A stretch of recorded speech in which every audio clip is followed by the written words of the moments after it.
Você sabe qual que é a sua maior fonte de sofrimento? Nós vamos dar 3 segundos para você pensar. 1, 2, 3. Acabou! E aí, você pensou qual é a sua maior fonte de sofrimento? Então fica aqui no vídeo que a seguir a gente vai te contar qual é.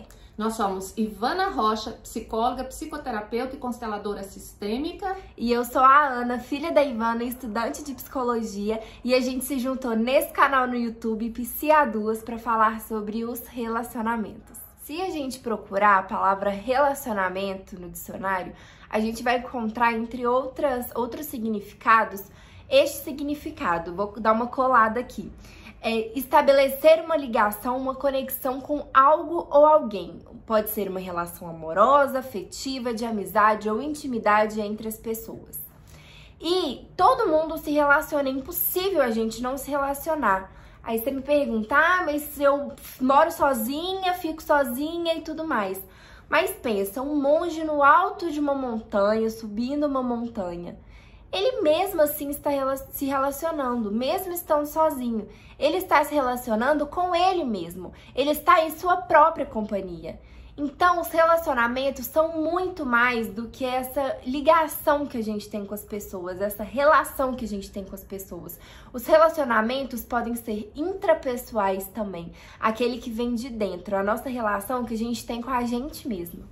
E esse tipo de relacionamento, ele tem que ser o mais forte, o mais sedimentado possível. Porque, como a Ana falou, o monge lá no alto da montanha, ele só vai ter a ele como companhia. Então, imagina se ele se amar, tiver uma boa autoestima, tiver mais ou menos uma administração dos pensamentos dele, não se deixar levar pelos pensamentos negativos. Essa é a relação mais importante que você deve ter com você mesmo. Mas como é que a gente faz isso? Calma que a gente vai te ajudar. Outro filósofo, pensador que pode ajudar a gente a entender essa grande fonte de sofrimento humano é o Jean-Paul Sartre. Ele escreveu a peça Entre Quatro Paredes. E essa peça é muito interessante porque retrata 3 pessoas que acabaram de ser admitidas no inferno. Elas acabaram de morrer e chegaram no inferno.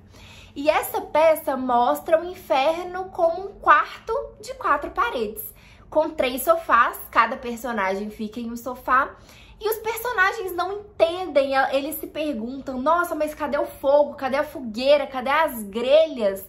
Eles não entendem que o inferno é só aquilo, um quarto com 3 sofás e os 3 lá conversando e tendo assim que se aturar por toda a eternidade. E eles começam a implicar um com o outro. Então, uma coisinha de um personagem incomoda o outro, uma delas se incomoda porque não tem um espelho para ela se admirar.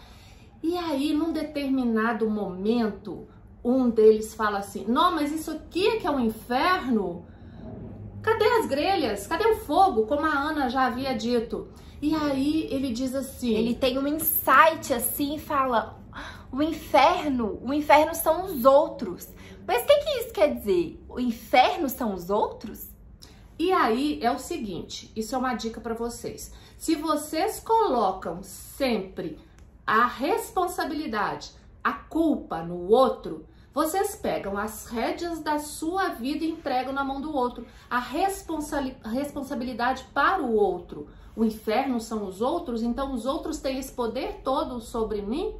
É algo pra gente pensar. Por isso, a gente tem que lembrar que todo relacionamento, inclusive o intrapessoal com a gente mesmo, é uma construção. É como se fosse um prédio e a gente precisasse colocar tijolinho por tijolinho e grudar no cimento para esse prédio crescer. Precisa de um investimento, precisa de um cuidado naquela relação. É realmente uma construção, é passo de formiguinha. E se não houver essa construção e essa disponibilidade, para construir esse relacionamento, aí não dá certo mesmo e aí o prédio desmorona. Pois é. Então, vocês já devem ter ouvido na televisão, nos jornais, internet, prédios que caem. Do nada, caem. Por quê? Muito provavelmente porque eles não tiveram uma boa fundação. O terreno era escorregadio, cheio de água e não sustentou essa fundação. Bons relacionamentos requerem uma boa e sólida base.